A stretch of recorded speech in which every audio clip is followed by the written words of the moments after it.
Hi friends, ಎಲ್ಲರಿಗೂ ನಮಸ್ಕಾರ. ಸ್ಪರ್ಧಾ ಕರ್ನಾಟಕ ಅಕಾಡೆಮಿ ಶಿವಮೊಗ್ಗಕ್ಕೆ ಪ್ರೀತಿಯ ಸ್ವಾಗತ. ಫ್ರೆಂಡ್ಸ್, ಈಗಾಗಲೇ KS ಪೊಲೀಸ್ ಕಾನ್ಸ್ಟೇಬಲ್ಗೆ ಸಂಬಂಧಿಸಿದಂತೆ ಈ ಒಂದು DR ಮತ್ತು CR ಹುದ್ದೆಗಳಿಗೆ ಸಂಬಂಧಿಸಿದಂತಹ KA ಮಾದರಿಯ ಪ್ರಶ್ನೆಗಳು ಹೇಗೆ ಬರುತ್ತೆ ಆ ಪ್ರಶ್ನೆಗಳನ್ನ ಕುರಿತು ಇವತ್ತು ನಾನು ಮಾತಾಡ್ತಾ ಹೋಗ್ತೀನಿ. ನೋಡಿ, ಈ KA ಮಾದರಿಯ ಪ್ರಶ್ನೆಗಳಿಗೆ ಅನುಗುಣವಾಗಿ ನಾವು ಏನೆಲ್ಲ ಪ್ರಶ್ನೆಗಳಲ್ಲಿ ಬರ್ತಾ ಹೋಗ್ಬೋದು ಅಥವಾ ಯಾವ ರೀತಿಯ ಪ್ರಶ್ನೆಗಳಲ್ಲಿ ಬರ್ತದೆ ಅಂತಕ್ಕಂಥದ್ದು ನೋಡಿದ್ರೆ, ಅವು ಯಾವ ರೀತಿ ಸ್ಟೇಟ್ಮೆಂಟ್ ವೈಸ್ ಇರ್ಬೋದು, ಮ್ಯಾಚ್ ದ ಫಾಲೋಯಿಂಗ್ ಇರ್ಬೋದು, ಅಥವಾ ನಿಮಗೆ AR ರೀಸನ್ ಬಗ್ಗೆ ಇರ್ಬೋದು, ಅಥವಾ ಬೇರೆ ಬೇರೆ ವಿಧಾನದಲ್ಲಿ ಪ್ರಶ್ನೆಗಳನ್ನ ಬರ್ಬೋದು. ಇನ್ನು ಯಾರು ನಮ್ಮ ಸ್ಪರ್ಧಾ ಕರ್ನಾಟಕ ಯೂಟ್ಯೂಬ್ ಚಾನಲ್ಗೆ ಸಬ್ಸ್ಕ್ರೈಬ್ ಆಗಿಲ್ಲ, ಅವರು ಸಬ್ಸ್ಕ್ರೈಬ್ ಆಗಿ ಫ್ರೀ ವಿಡಿಯೋಸ್ಗಳನ್ನು ಸಹ ನಾವು ಇಲ್ಲಿ ಏನು ಮಾಡ್ಬೋದು, ನೋಡ್ತಾ ಹೋಗ್ಬೋದು. ಹಾಗಾದರೆ ಈ ಒಂದು ಸ್ಪರ್ಧಾ ಕರ್ನಾಟಕ ಅಕಾಡೆಮಿಯಲ್ಲಿ ಆಫ್ಲೈನ್ ಮತ್ತು ಆನ್ಲೈನ್ ಕ್ಲಾಸಸ್ಗಳು ಸ್ಟಾರ್ಟ್ ಆಗಿದೆ. ಅವುಗಳ ಸದುಪಯೋಗವನ್ನು ಸಹ ಪಡಿಸ್ಕೊಳ್ಬೋದು ನೀವು ಅಂತಕ್ಕಂಥದ್ದು. ಆ್ಯಪನ್ನು ಪ್ಲೇಸ್ಟೋರ್ಲ್ಲಿ ಹೋಗಿ ಸ್ಪರ್ಧಾ ಕರ್ನಾಟಕ ಆ್ಯಪ್ ಅಂತ ಡೌನ್ಲೋಡ್ ಮಾಡಿದರೆ ನಿಮಗೆ ಅಲ್ಲಿ ಪ್ಲೇಸ್ಟೋರ್ಲಿ ಸಿಗ್ತದೆ. ಅದೇ ಆಫ್ಲೈನ್ 45 ಡೇಸ್ ಕೋರ್ಸ್ಗಳನ್ನು ಸಹ ನಾವು ಪೊಲೀಸ್ ಕಾನ್ಸ್ಟೇಬಲ್ಗೆ ಈಗಾಗಲೇ ಕ್ಲಾಸಸ್ಸನ್ನು ಮಾಡ್ತಾ ಇದ್ವಿ. 2ನೇ ಬ್ಯಾಚ್ ಸಹ ಆರಂಭಗೊಂಡಿದೆ. ಆಸಕ್ತರು ಜಾಯಿನ್ ಆಗ್ಬೋದು. ನಮ್ಮ ಕಾಂಟ್ಯಾಕ್ಟ್ ನಂಬರು 90716738 ಮತ್ತು 31 or 32ಗೆ ನೀವು ಕರೆ ಮಾಡಿ ವಿಚಾರಣೆ ಮಾಡ್ಬೋದು. ಹಾಗಾದ್ರೆ ಈಗ ಹೊಸ ಮಾದರಿ ಏನಿದೆ, ಈ KA ಮಾದರಿಯ ಪ್ರಶ್ನೆಗಳು ಹೇಗೆ ಬರುತ್ತೆ ಅಥವಾ ಪ್ರಶ್ನೆ ಪತ್ರಿಕೆಗಳು ಯಾವ ರೀತಿ ಇರ್ತದೆ ಅಂತಕ್ಕಂಥದ್ದು ನೋಡ್ತಾ ಹೋಗೋಣ. ಹಾಗಾದ್ರೆ ನಮ್ಗಿಲ್ಲಿ ಒಂದು ಪಟ್ಟಿ ಇದೆ. ಪಟ್ಟಿ 1 ಮತ್ತು ಪಟ್ಟಿ 2 ಅಂತಿದೆ. ಪ್ರವಾಸಿಗರು ಮತ್ತು ವಿಜಯನಗರದ ಸಾಮ್ರಾಜ್ಯಕ್ಕೆ ಭೇಟಿ ನೀಡಿದಂಥ ಟ್ರಾವೆಲರ್ಸ್ಗಳ ಬಗ್ಗೆ ನಮಗೆ ಪ್ರಶ್ನೆಗಳನ್ನು ಕೊಟ್ಟಿದ್ದಾರೆ. ಟ್ರಾವೆಲರ್ಸ್, ವಿಜಯನಗರ ಡೈನೆಸ್ಟಿಗೆ ಬಂದಂಥ ಟ್ರಾವೆಲರ್ಸ್ಗಳ ಬಗ್ಗೆ ಪ್ರಶ್ನೆಯನ್ನು ಕೊಟ್ಟಿದ್ದಾರೆ. ನೋಡಿ, ಪಟ್ಟಿ 1ರಲ್ಲಿ ಏನಿದೆ ಅಂದರೆ ಅಬ್ದುಲ್ ರಜಾಕ್ ಅಂತಿದೆ, ನಿಕೋಲೋ ಡಿ ಕೊಂಟಿ ಇದೆ, ಹಾಗೆ ನಮಗೆ ಈ ಒಂದು ಗನ್ನೌ ನ್ಯೂನಿಜ್ ಅಂತಿದೆ, ಮತ್ತೆ ಬಾರ್ಬೋಸಾ ಅಂತಿದೆ. ಹಾಗಾದ್ರೆ ಇವರಲ್ಲಿ ನಾವು ಈಗ ಈಸಿಯಾಗಿ ಕಂಡುಹಿಡಿಬಹುದು. ಯಾವುದಾದ್ರೂ ನಿಮಗೆ ಒಂದು ಗೊತ್ತಿದ್ರೆ ಸಾಕು. ನೋಡಿ, ಆಲ್ಮೋಸ್ಟ್ ಅಬ್ದುಲ್ ರಜಾಕ್ ಈಗಾಗಲೇ ತುಂಬಾ ಬಾರಿ ಪರೀಕ್ಷೆಗಳಲ್ಲಿ ಬಂದಿದೆ. ನೋಡಿ, ಅಬ್ದುಲ್ ರಜಾಕ್ ಅಂತಕ್ಕಂಥವ್ನು ಯಾವ ದೇಶದವನು ಅಂದ್ರೆ ಈ ಒಂದು ಪರ್ಷಿಯಾ ದೇಶದವನು ಯಾರು ಅಂದ್ರೆ ಅಬ್ದುಲ್ ರಜಾಕ್. ಈ ಪರ್ಷಿಯಾ ದೇಶದವನಾದಂತ ಶಾರುಖ್ ಖಾನ್ ಅಂತಕ್ಕಂಥವ್ನು ಏನ್ ಮಾಡ್ತಾನೆ, ಈತನನ್ನ ಕಳಿಸ್ತಾನೆ. ಇವನು ಯಾರ ಆಸ್ಥಾನಕ್ಕೆ ಬರ್ತಾನೆ ಅಂದ್ರೆ ಈ 2ನೇ ದೇವರಾಯ ಅಂತಕ್ಕಂಥದ್ದು, 2ನೇ ದೇವರಾಯ. ಹಾಗಾದ್ರೆ ನಮಗೆ ಹೇಗೆ 2 ಎಲ್ಲಿದೆ ಅಂತಕ್ಕಂಥದ್ದನ್ನು ನಾವಿಲ್ಲಿ ನೋಡ್ತಾ ಹೋಗೋಣ. ಇಲ್ಲಿ 2 ಇದೆ ನೋಡಿ. ಅಷ್ಟೇ ಅಲ್ಲ, ಈ ವಿಜಯನಗರ ಸಾಮ್ರಾಜ್ಯದಲ್ಲಿ ಈ ಗುಲಾಬಿ ಹೂವಿನ ವ್ಯಾಪಾರ ಹೆಚ್ಚಾಗಿತ್ತು. ಹಾಗೆ ಈ ವಜ್ರ ವೈಡೂರ್ಯಗಳನ್ನು ಈ ಒಂದು ವಜ್ರ ವೈಡೂರ್ಯಗಳನ್ನು ಹೆಚ್ಚಾಗಿ ಮಾರಾಟ ಮಾಡ್ತಾ ಇದ್ರು ವಿಜಯನಗರದಲ್ಲಿ ಅಂತ ಅಬ್ದುಲ್ ರಜಾಕ್ ಹೇಳಿದ್ರು. ವಿಜಯನಗರದಂತಹ ಸಾಮ್ರಾಜ್ಯವನ್ನ ನಾನೆಲ್ಲೂ ಕಣ್ಣಿಂದ ಕಂಡಿಲ್ಲ, ಕಿವಿಯಿಂದ ಕೇಳಿಲ್ಲ ಅಂತಕ್ಕಂಥದ್ದು ಹೇಳಿದ್ದು ಸಹ ಈ ಅಬ್ದುಲ್ ರಜಾಕ್ ಅನ್ನೋದು ನಿಮ್ಗೆ ಗೊತ್ತಿರಬೇಕು. ಹಾಗಾದ್ರೆ ಒಂದು ನಮಗೆ ಗೊತ್ತಾದ್ರಲ್ಲಿ ಆನ್ಸರ್ ಗೊತ್ತಾಗ್ತಾ ಹೋಗುತ್ತೆ. ನಿಕೋಲೋ ಡಿ ಕೊಂಟಿ ಅಂತಕ್ಕಂಥವನು ಇವನು ಎಲ್ಲಿ ಅವನು ಅಂದ್ರೆ ಇಟಲಿ ಅಂತ ಗೊತ್ತಿರಬೇಕು. ಇವನು ಎಲ್ಲಿ ಅವನು ಅಂದ್ರೆ ಇಟಲಿ ಅವನಾದ್ರೆ ನಮಗೆ 2ಗೆ 1 ಕರೆಕ್ಟ್ ಆಗಿದೆ. ಹಾಗೆ ಈ ನ್ಯೂನಿಜ್ ಅಂತಕ್ಕಂಥವನೇನಿದ್ದಾನೆ, ನ್ಯೂನಿಜ್ ಬಗ್ಗೆ ನಮಗೆ ಪ್ರಶ್ನೆಗಳು ಕೇಳ್ಬೋದು. ನೋಡಿ, ಈ ಒಂದು ನ್ಯೂನಿಜ್ ಯಾರು ಆಸ್ಥಾನಕ್ಕೆ ಬರ್ತಾನೆ ಅಂತಕ್ಕಂಥವ್ನು, ನ್ಯೂನಿಜ್ ಅಂತಕ್ಕಂಥವನು ಅಚ್ಯುತರಾಯನ ಆಸ್ಥಾನಕ್ಕೆ ಬರ್ತಾನೆ. ನ್ಯೂನಿಜ್ ಯಾವ ದೇಶದವನು ಅಂದ್ರೆ ಪೋರ್ಚುಗಲ್ ಅಂತಕ್ಕಂಥವ್ನು. ಯಾವ ದೇಶದವನು? ಪೋರ್ಚುಗಲ್ ದೇಶದವನು ಯಾರು ಅಂದ್ರೆ ನ್ಯೂನಿಜ್ ಅಂತ ನಿಮ್ಗೆ ಗೊತ್ತಿರಬೇಕು. ನೆಕ್ಸ್ಟ್ ಹಾಗಾದ್ರೆ ಡೊಮಿಂಗೋ ಫಯಾಜ್ ಮತ್ತೆ ಬಾರ್ಬೋಸಾ ಬಂದಂಥದ್ದು ಯಾರ ಕಾಲಕ್ಕೆ ಅಂದ್ರೆ ಶ್ರೀಕೃಷ್ಣ ದೇವರಾಯಕ್ಕೆ ಆಸ್ಥಾನಕ್ಕೆ ಅಂತ ಗೊತ್ತಿರಬೇಕು. ನೋಡಿ, ಶ್ರೀಕೃಷ್ಣ ದೇವರಾಯನ ಆಸ್ಥಾನಕ್ಕೆ ಬಂದಂತಹ ಈ ಒಂದು ಡೊಮಿಂಗೋ ಫಯಾಜ್ ಮತ್ತೆ ಬಾರ್ಬೋಸಾ ಅಂತ. ಬಟ್ ಆಪ್ಷನ್ ನಮಗೆ ಬಿ ಆನ್ಸರ್ ಕರೆಕ್ಟ್ ಆಯ್ತು. ನಿಮ್ಗೆ ಇನ್ನೊಂದು ಕೇಳೋದು ಯಾವುದು ಅಂದ್ರೆ ಈ ಒಂದು ಇಬನ್ ಯಾರು ಅಂದ್ರೆ ಇಬನ್ ಬಟೋಟಾ ಅಂತ. ನೋಡಿ, ಇಬನ್ ಬಟೋಟಾ ಅಂತಕ್ಕಂಥವನು ಯಾವ ದೇಶದವನು ಅಂದ್ರೆ ಈ ಮೊರಕ್ಕೋ ದೇಶದವನು ಅಂತ ಗೊತ್ತಿರೋದು. ಮೊರಕ್ಕೋ ದೇಶದವನು. ಇವನು ಯಾರ ಆಸ್ಥಾನಕ್ಕೆ ಬಂದ? 1ನೇ ಹರಿಹರನ ಆಸ್ಥಾನಕ್ಕೆ ಇವನು ಬಂದ ಅಂತಕ್ಕಂಥದ್ದು ನಿಮಗೆ ಗೊತ್ತಿರಬೇಕು. ಹಾಗಾದ್ರೆ ಇನ್ನೂ ಪ್ರಶ್ನೆಗಳನ್ನ ನಮಗೆ ಕೇಳೋದಾದ್ರೆ ಹಾಗೆ ಪೆಡ್ರಿಕ್ ಸೀಸರ್ ಬಗ್ಗೆ ಕೇಳ್ಬೋದು. ಪೆಡ್ರಿಕ್ ಸೀಸರ್ ಅಂತಕ್ಕಂಥವನು ಏನಿದ್ದಾನೆ ಈ ತಾಳಿಕೋಟೆ ಕದನ ಆದ್ಮೇಲೆ ಬರ್ತಾನೆ. ಇನ್ನೊಬ್ಬ ಮುಖ್ಯವಾಗಿ ನಮಗೆ ಕೇಳೋದಾದ್ರೆ ಯಾರನ್ನ ಕೇಳ್ಬೋದು ಇಲ್ಲಿ ಅಂತಕ್ಕಂಥದ್ದನ್ನ ನಾವು ನೋಡಿದ್ರೆ ಈ ಒಂದು ನಿಕಟಿನ್ ಅಂತಕ್ಕಂಥವ್ನು. ಯಾರು? ನಿಕಟಿನ್ ಅಂತಕ್ಕಂಥವನ ಬಗ್ಗೆ ಕೇಳ್ಬೋದು. ನೋಡಿ, ನಿಕಟಿನ್ ಎಲ್ಲಿಯವನು ಅಂದ್ರೆ ಈ ಒಂದು ರಷ್ಯಾ ದೇಶದವನು ಅಂತ ಗೊತ್ತಿರಬೇಕು. ನಿಕಟಿನ್ ರಷ್ಯಾ ದೇಶದವನು. ಇವನು 2ನೇ ವಿರೂಪಾಕ್ಷನ ಆಸ್ಥಾನಕ್ಕೆ ಬರ್ತಾನೆ. ಇವನು ಯಾವ ಸ್ಥಾನಕ್ಕೆ ಬರ್ತಾನೆ? 2ನೇ ವಿರೂಪಾಕ್ಷನ ಆಸ್ಥಾನಕ್ಕೆ ನಿಕಟಿನ್ ಬರ್ತಾನೆ ಅಂತಕ್ಕಂಥ ಗೊತ್ತಿರಬೇಕು. ಅಂದ್ರೆ ನಿಮ್ಗೆ KA ಮಾದರಿಯ ಪ್ರಶ್ನೆಗಳು ಈ ರೀತಿಯಾಗಿ ಬರೋದ್ರ ಬಗ್ಗೆ ನಿಮಗೆ ಐಡಿಯಾ ಇರಬೇಕು ಅಂತಕ್ಕಂಥದ್ದು. ಒಂದು ಆಪ್ಷನ್ಸ್ ನಿಮಗೆ ಗೊತ್ತಾದ್ರೆ ಉಳಿದ ಆಪ್ಷನ್ಗಳ ಬಗ್ಗೆನೂ ಸಹ ನಿಮಗೆ ಈಸಿಯಾಗಿ ಆನ್ಸರು ಗೊತ್ತಾಗುತ್ತೆ. ನೆಕ್ಸ್ಟು ನಮಗೆ ಈ ಪ್ಯಾಲಿಯೋಲಿಥಿಕ್ ನಿಯೋಲಿಥಿಕ್ ಏಜ್ಗಳ ಬಗ್ಗೆ ಕೆಲವು ಪ್ರಶ್ನೆಗಳನ್ನು ಕೇಳ್ತಾ ಹೋಗಿದ್ರೆ ಅವುಗಳ ಮೇಲೆ ಪ್ರಶ್ನೆಗಳು ಯಾವ ರೀತಿ ಕೇಳ್ಬೋದು ಮತ್ತೆ ಪ್ರಶ್ನೆಗಳನ್ನ ಬರ್ಬೋದು ಅಂತಕ್ಕಂಥದ್ದು ನಾವು ಮಾತಾಡ್ತಾ ಹೋಗೋಣ. ನೋಡಿ, ಇಲ್ಲಿ ಪ್ರತಿಪಾದನೆ ಅಂತಿದೆ, ಅಶ್ಯೂರೆನ್ಸ್ ಇದೆ.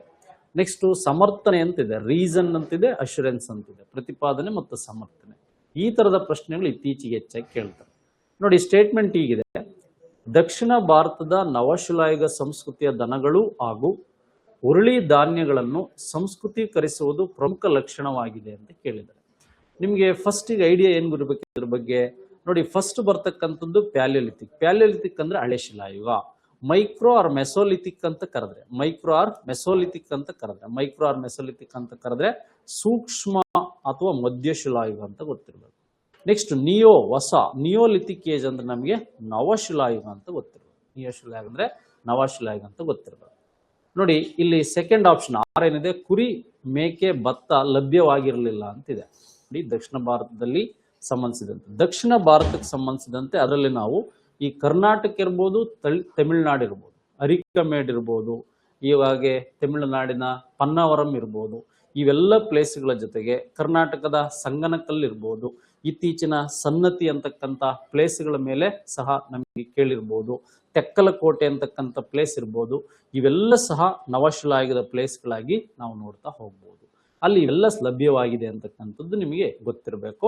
ಈಗ ಫಸ್ಟ್ ಏನ್ ಹೇಳೋಣ ಅಂದ್ರೆ ಎ ಕರೆಕ್ಟ್ ಆಗಿದೆ ಮತ್ತು ಆರಿಗೆ ಸಂಬಂಧಿಸಿದಂತ ಅಂಶಗಳು ಏನಾಗಿದೆ ಅಂತಕ್ಕಂಥದ್ದು. ಏನ್ ಕೇಳಿದಾನೆ ಲಾಸ್ಟ್ನೇದು ಲಭ್ಯವಾಗಿಲ್ಲ ಅಂತ ಕೇಳಿದಾನೆ, ಆದ್ರೆ ಇದು ಲಭ್ಯವಾಗಿದೆ ಅಂತ ನಿಮ್ಗೆ ಗೊತ್ತಿರಬೇಕು. ಎ ಸರಿ ಆದ್ರೆ ಆರ್ ತಪ್ಪು. ಯಾವುದು ಈ ರೀತಿ ಬಂದಾಗ ಪ್ರಶ್ನೆ ನೋಡಿ, ಈ ರೀತಿ ಸೆಂಟೆನ್ಸ್ ವೈಸ್ ಬಂದಾಗ ಎ ಮತ್ತು ಆರ್ ಎರಡೂ ಸರಿಯಲ್ಲ, ಎ ಸರಿ ಇದೆ, ಆರ್ ತಪ್ಪು. ಯಾರು ಎರಡೂ ಸರಿ ಆದ್ರೆ ಹೇಗೆ ಸರಿಯಾದ ವಿವರಣೆ ಅಲ್ಲ ಅಂತ ಏನ್ ಕೊಟ್ಟಿದ್ದಾರೆ, ಅದಕ್ಕಿಂತಲೂ ಆರ್ ತಪ್ಪಾಗಿರೋದನ್ನ ನಾವೇನ್ ಮಾಡ್ಬೋದು, ಇಲ್ಲಿ ಗುರುತಿಸಬಹುದು ಅಂತಕ್ಕಂಥ ನೋಡ್ಬೋದು. ಹಳೇ ಶಿಲಾಯುಗದ ಮಾನವ ಏನಾಗಿದ್ದ, ಇವನು ವಿಶೇಷವಾಗಿ ಬೇಟೆ ಆಡ್ತಾ ಇದ್ದ, ಇವನಿಗೆ ಸ್ಥಿರ ಜೀವನ ಗೊತ್ತಿರಲಿಲ್ಲ, ಬೆಂಕಿಯ ಬಗ್ಗೆ ಗೊತ್ತಿರಲಿಲ್ಲ, ಇವನು ಆಯುಧಗಳನ್ನ, ಕಲ್ಲಿನ ಆಯುಧಗಳನ್ನ ಬಳಸ್ತಾ ಇದ್ದ. ನಂತರ ಬೆಂಕಿ ಸೂಕ್ಷ್ಮಯುಗದಲ್ಲಿ ಗೊತ್ತಾಯ್ತು. ಹಾಗೆ ಕ್ವಾರ್ಟರ್ ಜೆಟ್ ಮೆನ್ ಎಲ್ಲಿ ಬರ್ತಾನಂದ್ರೆ ನಿಮ್ಗೆ ಪ್ಯಾಲಿಯೋಲಿಥಿಕ್ ಏಜ್ ಅಲ್ಲಿ ಬರ್ತಾನೆ ಹಳೆ ಶಿಲಾಯುಗದಲ್ಲಿ. ನಿಯೋಲಿಥಿಕ್ ಅಲ್ಲಿ ಬರ್ತಕ್ಕಂಥದ್ದು ಆಶ್ ಮೌಂಟ್ಸ್ ಅಂತ ಗೊತ್ತಿರ್ಬೇಕು, ಬೂದಿ ದಿಬ್ಬಗಳು ಅಂತ ಗೊತ್ತಿರ್ಬೇಕು. ಆಶ್ ಮೌಂಟ್ಸ್, ಬೂದಿ ದಿಬ್ಬಗಳು ಅಂತ ಗೊತ್ತಿರ್ಬೇಕು ನೋಡಿ. ಹಾಗಾಗಿ ಎರಡನೇ ಪ್ರಶ್ನೆಗೆ ನಮಗೆ ಸರಿಯಾದ ಉತ್ತರ ಅಂದ್ರೆ ಆಪ್ಷನ್ ಬಿ ಅನ್ನೋದು ನಿಮ್ಗೆ ಗೊತ್ತಿಲ್ಲ.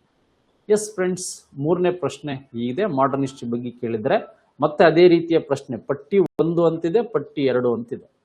ನೋಡಿ, ಇದ್ರಲ್ಲಿ ಏನಾದ್ರು ಒಂದು ವಿಷಯ ನಿಮಗೆ ಗೊತ್ತಾದ್ರೆ ನೀವು ಪರ್ಫೆಕ್ಟ್ ಆಗಿ ಆನ್ಸರ್ ಅನ್ನ ಮಾಡಬಹುದು. ನೋಡಿ, ಮಿಂಟೋ ಮಾರ್ಲೆ ಅಂದ ತಕ್ಷಣ ನಿಮಗೆ 1909 ಮಿಂಟೋ ಮಾರ್ಲೆ ಗೊತ್ತಾಗುತ್ತೆ. ಚೆಲ್ಮ್ಸ್ಫರ್ಡ್ ಅಂದ ತಕ್ಷಣ ನಿಮಗೆ 1919 ಚೆಲ್ಮ್ಸ್ಫರ್ಡ್ ರಿಫಾರ್ಮ್ಸ್ ಬಗ್ಗೆ ಗೊತ್ತಾಗುತ್ತೆ. ವೆಲ್ಲಿಂಗ್ಟನ್ ಅಂದ್ರೆ ನಿಮಗೆ 1931 ಎರಡನೇ ರೌಂಡ್ ಟೇಬಲ್ ಕಾನ್ಫರೆನ್ಸ್ ಅಂತ ಗೊತ್ತಾಗುತ್ತೆ. ಲಿನ್ಲಿತ್ ಗೋ ಅಂದ ತಕ್ಷಣ 1942 ಕ್ವಿಟ್ ಇಂಡಿಯಾ ಮೂವ್ಮೆಂಟ್ ಅಂತ ಗೊತ್ತಾಗುತ್ತೆ. ನೋಡಿ, ಹಾಗಾದ್ರೆ ಎಲ್ಲಿಂದ ಎಲ್ಲಿಗೆ ಯಾರ್ಯಾರು ಇದ್ರು ಅಂತ ಫಸ್ಟ್ ಮಿಂಟೋ ನೋಡೋಣ. ನೋಡಿ, ಮಿಂಟೋ ಎಲ್ಲಿಂದ ಎಲ್ಲಿಗಿರ್ತಾನೆ ಅಂತಕ್ಕಂಥದ್ದು ಬೇಕು. ಮಿಂಟೋ ಇಲ್ಲಿ 4 ಹೇಗೆ 4 ಇದೆಯಾ ನೋಡೋಣ. ನೋಡಿ, 1905ರಿಂದ 1910 ಅಥವಾ 11ರವರೆಗೆ ಇದ್ದಂಥವ್ನು ಯಾರು ಅಂದ್ರೆ ಮಿಂಟೋ. ನೋಡಿ, ಲಾರ್ಡ್ ಮಿಂಟೋ 4th ಆಪ್ಷನ್ಸ್ ಇದೆ, ಆಪ್ಷನ್ ಬಿ ಇದೆ. ಏನಿದೆ, ಆಪ್ಷನ್ ಬಿ ಅನ್ನು ನೋಡ್ಬೋದು ನಾವು. ಹಾಗೆ ಚೆಲ್ಮ್ಸ್ಫರ್ಡ್ ಅಂತಕ್ಕಂಥವ್ನು ಎಲ್ಲಿಂದ ಎಲ್ಲಿವರೆಗೆ ಇದ್ದ ಅಂತಕ್ಕಂಥದ್ದು ನೋಡಿದ್ರೆ ನಮಗೆ 3 ಆಪ್ಷನ್ಸ್ ಕೊಡ್ತಾ ಇದೆ. ಇಲ್ಲಿ 3 ಆಪ್ಷನ್ಸ್ ಅಲ್ಲಿ ಚೆಲ್ಮ್ಸ್ಫರ್ಡ್ ಇದೆ ಅಂತಕ್ಕಂಥದ್ದು ಗೊತ್ತಾಗುತ್ತೆ. ವೆಲ್ಲಿಂಗ್ಟನ್ ಅಂದ್ರೆ ನಿಮಗೆ ಗೊತ್ತಾಗಬೇಕು, ಇರ್ವಿನ್ ಆದ ನಂತರ ಮೊದಲ ದುಂಡು ಮೇಜಿನ ಸಮ್ಮೇಳನದಲ್ಲಿ ಇರ್ವಿನ್ ಇರ್ತಾನೆ, ಎರಡನೇ ದುಂಡು ಮೇಜಿನ ಸಮ್ಮೇಳನದಲ್ಲಿ ಯಾರು ಇರ್ತಾನೆ, ವೆಲ್ಲಿಂಗ್ಟನ್ ಇರ್ತಾನೆ. ಇಲ್ಲಿ ಬರೋಣ, ವೆಲ್ಲಿಂಗ್ಟನ್ ಸೆಕೆಂಡ್. ಆದ್ರೆ ಲಿನ್ಲಿತ್ ಗೋ ಅಂತಕ್ಕಂಥವನು ಸುದೀರ್ಘ 1936ರಿಂದ 1944ರವರೆಗೆ ಇರ್ತಾನೆ. ನೋಡಿ, 1939ರಲ್ಲಿ ಎರಡನೇ ವಿಶ್ವ ಸಮರ ಸ್ಟಾರ್ಟ್ ಆದಾಗ ಇವನೇ ಇದ್ದ. 1940ರ ಆಗಸ್ಟ್ ಆಫರ್ ಕೊಟ್ಟವನು ಇವನೇ. ಹಾಗೆ 1940ರ ಇಂಡಿವಿಜುವಲ್ ಮೂವ್ಮೆಂಟ್ ಸ್ಟಾರ್ಟ್ ಆಗಿದ್ದು, 1942ರ ಕ್ರಿಪ್ ಸ್ಟಾರ್ಟ್ ಆಗಿದ್ದು, ಹಾಗೆ 1942ರ ಕ್ವಿಟ್ ಇಂಡಿಯಾ ಸ್ಟಾರ್ಟ್ ಆಗಿದ್ದು ಈತನ ಅವಧಿಯಲ್ಲಿ ಅಂತಕ್ಕಂಥದ್ದು. ಹಾಗಾದ್ರೆ ಮೂರನೇ ಪ್ರಶ್ನೆಗೆ ಬಿ ಆನ್ಸರ್ ಏನಿದೆ, ಇದು ಸರಿಯಾದ ಉತ್ತರ ಸ್ನೇಹಿತರೆ. ಎಸ್, ಹಾಗಾದ್ರೆ ಮುಂದಿನ ಪ್ರಶ್ನೆ ಮಾತಾಡ್ತಾ ಹೋಗೋಣ. ವಂಶಗಳು ಮತ್ತು ರಾಜಧಾನಿಗಳು ಹೊಂದಿಸಿ ಬರೆಯಿರಿ. ಏಕೆ ಅಂದ್ರೆ ಈ ಕರ್ನಾಟಕವನ್ನು ಆಳಿದಂತ ಮೊದಲ ಮುಸ್ಲಿಂ ಮನೆತನ ಯಾವುದು ಅಂದ್ರೆ ಬಹುಮನಿ ಸುಲ್ತಾನರು ಅಂತ ಗೊತ್ತಿರಬೇಕು. 1347ರಲ್ಲಿ ಬಹುಮನಿ ಸ್ಟಾರ್ಟ್ ಆಗುತ್ತೆ. ಬಹುಮನಿ ಸ್ಟಾರ್ಟ್ ಆಗಿ 527ರವರೆಗೆ ಇದು ಸಂಪೂರ್ಣವಾಗಿ 5 ಶಾಹಿ ಮನೆತನಗಳಾಗಿ ಡಿವೈಡ್ ಆಗುತ್ತೆ. ಏನಾಗುತ್ತೆ? 5 ಶಾಹಿ ಮನೆತನಗಳಾಗಿ ಇದು ಡಿವೈಡ್ ಆಗುತ್ತೆ. ನೋಡಿ, ಆದಿಲ್ ಶಾಹಿಗಳು ಎಲ್ಲಿ ಬರ್ತಾರೆ ಅಂತಕ್ಕಂಥದ್ದು ನೋಡೋಣ. ಬಿಜಾಪುರದಲ್ಲಿ ಆದಿಲ್ ಶಾಹಿಗಳು ಬರ್ತಾರೆ. ಎಲ್ಲಿ ಬರ್ತಾರೆ ಆದಿಲ್ ಶಾಹಿಗಳು? ಬಿಜಾಪುರದಲ್ಲಿ. ಯೂಸಿಫ್ ಆದಿಲ್ ಶಾಹಿ ಅಂತಕ್ಕಂಥವನು ಈ ಒಂದು ಡೈನೆಸ್ಟಿಯನ್ನ ಸ್ಟಾರ್ಟ್ ಮಾಡ್ತಾನೆ. ಈ ಯೂಸಿಫ್ ಆದಿಲ್ ಶಾಹಿಗಳು ಆದ್ಮೇಲೆ ನಮಗೆ ಹೇಗೆ 3 ಬಹಳ ಸಿಂಪಲ್ ಆಗಿ ಆನ್ಸರ್ ಗೊತ್ತಾಯ್ತು. ಹೇಗೆ 3 ಇಲ್ಲೇ. ಹಾಗಾದ್ರೆ ಕುತುಬ್ ಶಾಹಿಗಳು ಎಲ್ಲಿ ಬರ್ತಾರೆ ಅಂದ್ರೆ ಗೋಲ್ಕಂಡ ಅಂತ ಗೊತ್ತಾಯ್ತು. ಹಾಗಾದ್ರೆ ನಿಜಾಮ್ ಶಾಹಿಗಳು ಇಲ್ಲೇ ಸಿಕ್ಕು ಹೋಗ್ಬಿಡುತ್ತೆ. ಆನ್ಸರು ಅಹಮದ್ ನಗರ ಅಂತ ಗೊತ್ತಾಯ್ತು. ಈ ಅಹಮದ್ ನಗರದ ರಾಣಿನೇ ಯಾರು ಅಂದ್ರೆ ಈ ಚಾಂದ್ ಬೀಬಿ ಅಂತ ನಿಮ್ಗೆ ಗೊತ್ತಿರಬೇಕು. ಚಾಂದ್ ಬೀಬಿ ಅಹಮದ್ ನಗರದ ರಾಣಿ ಅಂತಕ್ಕಂಥದ್ದು ನಿಮಗೆ ಗೊತ್ತಿರಬೇಕು. ಇವಳನ್ನ ವಿವಾಹವಾಗಿ ಏನ್ ಮಾಡ್ತಾನೆ? 1565ರ ತಾಳಿಕೋಟೆ ಕದನವನ್ನ ಮಾಡ್ತಾನೆ. 4 ಚತುಷ್ಕೂಟ ಶಾಹಿ ಮನೆತನವನ್ನ. ಬರೀ ಶಾಹಿಗಳಂದ್ರೆ ಬೀದರ್ ಅಂತ ಗೊತ್ತಿರಬೇಕು. ಇಲ್ಲಿ ಕರೆಕ್ಟ್ ಆಗಾಯ್ತು. ಹಾಗಾದ್ರೆ 1565ರ ಒಂದು ತಾಳಿಕೋಟೆ ಕದನದಲ್ಲಿ ಯಾವ ಮನೆತನ ಭಾಗವಹಿಸಿರಲಿಲ್ಲ ಅಂತಕ್ಕಂಥದ್ದು ನಾವು ನೋಡಿದ್ರೆ ಈ ಒಂದು ಬಿರಾರ್ನ ಬಿರಾರ್ ಅಂತಕ್ಕಂಥ ಮನೆತನದ ಈ ಒಂದು ಇಮಾಮ್ ಶಾಹಿಗಳೇನಿದ್ದಾರೆ ಇವರು ಭಾಗವಹಿಸಿಲ್ಲ ಅಂತ ಗೊತ್ತಿರಬೇಕು. ಇವರು ಭಾಗವಹಿಸಿಲ್ಲ ಅಂತಕ್ಕಂಥ ಗೊತ್ತಿರಬೇಕು. 5 ಶಾಹಿ ಮನೆತನಗಳಾಗಿದ್ರ ಬಗ್ಗೆ, ಇವರ ಒಂದು ಮುಖ್ಯ ಅಂಶಗಳ ಬಗ್ಗೆ ನಿಮ್ಗೆ ಗೊತ್ತಿರಲಿ. ನೆಕ್ಸ್ಟ್ ಹಾಗಾದ್ರೆ ಇಲ್ಲೊಂದು ಡಿಫ್ರೆಂಟ್ ಆದ ಪ್ರಶ್ನೆ ಕೇಳಿದ್ರೆ ಹೊಯ್ಸಳರ ಒಂದು ನಿರ್ಮಾಣ ಕಾರ್ಯಗಳಿಗೆ ಸಂಬಂಧಿಸಿದಂತೆ ನಾವು ಪ್ರಶ್ನೆಗಳನ್ನು ಇಲ್ಲಿ ನೋಡ್ತಾ ಹೋಗ್ಬೋದು. ನೋಡಿ, ಇತ್ತೀಚೆಗೆ ಹೊಯ್ಸಳರ ಕಲೆ ಮತ್ತು ವಾಸ್ತುಶಿಲ್ಪದ ಮೇಲೆ ಹೆಚ್ಚು ಪ್ರಶ್ನೆಗಳು ಬರುತ್ತೆ. ಭಾರತದ 42ನೇ ಒಂದು ಯುನೆಸ್ಕೋ ಅಂತ ಏನ್ ಕರಿತೀರಾ, UNESCO United Nation Educational Scientific Cultural Organisation ಅಂತಕ್ಕಂಥ ಸಂಸ್ಥೆ 42ನೇ ವಿಶ್ವ ಪರಂಪರಾ ತಾಣವಾಗಿ ಈ ಹೊಯ್ಸಳ ಆರ್ಟ್ ಅಂಡ್ ಕಲ್ಚರ್ ಬಗ್ಗೆ ಮಾಹಿತಿಯನ್ನು ನೀಡಿತು. ಈ ಬೇಲೂರು ಇರ್ಬೋದು, ಹಳೆಬೀಡು ಇರ್ಬೋದು, ಹಾಗೆ ಈ ಸೋಮನಾಥಪುರ ಇರ್ಬೋದು. 5 ಪಂಚಕೂಟ ದೇವಾಲಯಗಳಲ್ಲಿ ಈ 3 ಪ್ಲೇಸ್ ಅನ್ನ ಯುನೆಸ್ಕೋ ವರ್ಲ್ಡ್ ಹೆರಿಟೇಜ್ ಸೈಟ್ ಆಗಿ 2023ರಲ್ಲಿ ಸೇರ್ಪಡೆ ಆಯಿತು ಅಂತಕ್ಕಂಥದ್ದು. ಬೇಲೂರು, ಹಳೆಬೀಡು ಮತ್ತೆ ಸೋಮನಾಥಪುರ ಚೆನ್ನಕೇಶವ ದೇವಾಲಯಕ್ಕೆ ಸಂಬಂಧಿಸಿದಂತ ಮಾಹಿತಿ. ಕೆಳಗಿನ ಪೈಕಿ ಯಾವುದು ಹೊಯ್ಸಳರಿಂದ ನಿರ್ಮಾಣವಾದ ದೇವಾಲಯ? ಕರ್ನಾಟಕದಲ್ಲಿ ದೇವಾಲಯಗಳ ನಿರ್ಮಾಣದ ವಾಸ್ತುಶಿಲ್ಪದ ಮುಖ್ಯ ರೂವಾರಿಗಳು ಯಾರು ಅಂದ್ರೆ ಹೊಯ್ಸಳರು. ಹೊಯ್ಸಳರ ಕಾಲದಲ್ಲಿ ಹೆಚ್ಚು ದೇವಾಲಯಗಳು ನಿರ್ಮಾಣವಾಗಿದ್ದು ಹೊಯ್ಸಳ ಶೈಲಿಯಲ್ಲಿ ವಿಶೇಷವಾದವು. ಅಂದ್ರೆ ನಿಮ್ಗೆ 5ರಿಂದ 6 ಅಡಿ ಜಗಲಿ ಮೇಲೆ ಬಡಪದ ಕಲ್ಲು, ಹಾಗೆ ನಕ್ಷತ್ರದ ಆಕಾರದ ಅಡಿಪಾಯ, ಪಿರಾಮಿಡ್ ಅಥವಾ ಈ ಪಿರಾಮಿಡ್ಡಿನ ಆಕಾರದ ಗೋಪುರಗಳನ್ನು ಹೊಂದಿದ್ದು ಹೊಯ್ಸಳ ಶೈಲಿ. ನೋಡಿ, ಸೋಮನಾಥಪುರ ಚೆನ್ನಕೇಶವ ದೇವಾಲಯ ಅಂದ್ರೆ ಸೋಮನಾಥಪುರದ ಚೆನ್ನಕೇಶವ ದೇವಾಲಯ ನೋಡಿ, ಮೈಸೂರಲ್ಲಿ ಸೋಮನಾಥಪುರ ಇರುತ್ತೆ, ಗುಜರಾತ್ ಬೇರೆ ಮೈಸೂರು ಬೇರೆ. ಹಾಗೆ ಲಡ್ಕಾನ್ ದೇವಾಲಯ ಅಂತಕ್ಕಂಥದ್ದು ಬಾದಾಮಿ ಚಾಲುಕ್ಯರಲ್ಲಿ ಬರುತ್ತೆ. ಬಿ ಇಲ್ಲೇ ಐತೆ, ಬಿ ಇಲ್ಲೂ ಇದೆ. ಹಾಗಾಗಿ ಈ ಆನ್ಸರ್ ತಪ್ಪಾಗಿ ಎ ಮಾತ್ರ ಸರಿ ಅಂತ ಬಹಳ ಸಿಂಪಲ್ ಆಗಿ ಕಂಡುಹಿಡಬಹುದು. ಮೇಳೆ ಸಿಂಪಲ್ ಆಗಿ ಕಂಡುಹಿಡಬಹುದು. ಬೆಂಗಳೂರಿನ ಸೋಮನಾಥ ದೇವಾಲಯ ಏನಿದೆ ಇದು ಚೋಳರ ಕಾಲದಲ್ಲಿ ಆಗಿದ್ದು. ಯಾರ ಕಾಲದಲ್ಲಿ? ಚೋಳರ ಕಾಲದಲ್ಲಿ ಆಗಿದ್ದು ಅಂತ ಗೊತ್ತಿರಬೇಕು. ಯಾಕೆ ಅಂದ್ರೆ ಇಲ್ಲಿ ಲಡ್ಕಾನ್ ದೇವಾಲಯ ಬರೋದು ಐಹೊಳೆಯಲ್ಲಿ, ಮೇಗುತ್ತಿ ದೇವಾಲಯ ಬರೋದು ಐಹೊಳೆಯಲ್ಲಿ, ದುರ್ಗಾ ದೇವಾಲಯ ಬರೋದು ಈ ಒಂದು ಐಹೊಳೆಯಲ್ಲಿ. ಹಾಗಾಗಿ ನಿಮ್ಗೆ ಐಹೊಳೆಯ ಲಡ್ಕಾನ್ ದೇವಾಲಯ ಬಿ ಆಪ್ಷನ್ ತಪ್ಪಿದೆ ಅಂದ್ರೆ ಅಲ್ಲಿಗೆ BC 2 ಆಪ್ಷನ್ ತಪ್ಪಾಗುತ್ತೆ. ಫಸ್ಟ್ ಒನ್ ಏನಿದೆ ಅದು ರೈಟ್ ಆನ್ಸರ್ ಅಂತ ಗೊತ್ತಿರಬೇಕು. ಹಾಗಾಗಿ ಈ ಒಂದು ದೊಡ್ಡ ಗದ್ದವನಹಳ್ಳಿ ಮತ್ತು ಗೋವಿಂದನಹಳ್ಳಿ ಈ ಹೊಯ್ಸಳರ ಪಂಚಕೂಟ ದೇವಾಲಯಗಳಲ್ಲಿ ಬೇಲೂರು, ಹಳೆಬೀಡು, ದೊಡ್ಡ ಗದ್ದವನಹಳ್ಳಿ, ಈ ಗೋವಿಂದನಹಳ್ಳಿ ಬಗ್ಗೆನೂ ಗೊತ್ತಿರಬೇಕು. ಪಂಚಕೂಟ ದೇವಾಲಯ ಒಂದಕ್ಕಿಂತ ಹೆಚ್ಚು ಗರ್ಭಗುಡಿಗಳನ್ನ ಈ ಹೊಯ್ಸಳರ ಶೈಲಿ ಒಳಗೊಂಡಿದೆ. ಎಸ್ ಸ್ನೇಹಿತರೆ, ಈ ರೀತಿಯ ಪ್ರಶ್ನೆಗಳು ಇತ್ತೀಚೆಗೆ ಹೆಚ್ಚಾಗಿದೆ. ಎ ಮಾತ್ರ ಸರಿ, BC ಮಾತ್ರ ಸರಿ, ABC ಸರಿ, ಮೇಲೆ ಯಾವುದು ಅಲ್ಲ ಅಂತ. ನೆಕ್ಸ್ಟ್ ಕೆಳಗಿನ ಕಾಲಾನುಕ್ರಮದಲ್ಲಿ ಜೋಡಿಸಿ ಅಂತ ಮಾಡರ್ನ್ ಕರ್ನಾಟಕದ ಬಗ್ಗೆ ಒಂದು ಪ್ರಶ್ನೆ ಕೇಳಿದ್ದಾನೆ. ಫ್ರೆಂಡ್ಸ್, ಈಗ ಕ್ರೊನಾಲಜಿಕಲ್ ಆರ್ಡರ್ ಬಗ್ಗೆ ಕೇಳಿದ್ದಾನೆ ನೋಡಿ. ಹೈದರ್ ಅಲಿಯ ಮರಣ ಅಂತ ಕೇಳಿದ್ದಾನೆ ನೋಡಿ.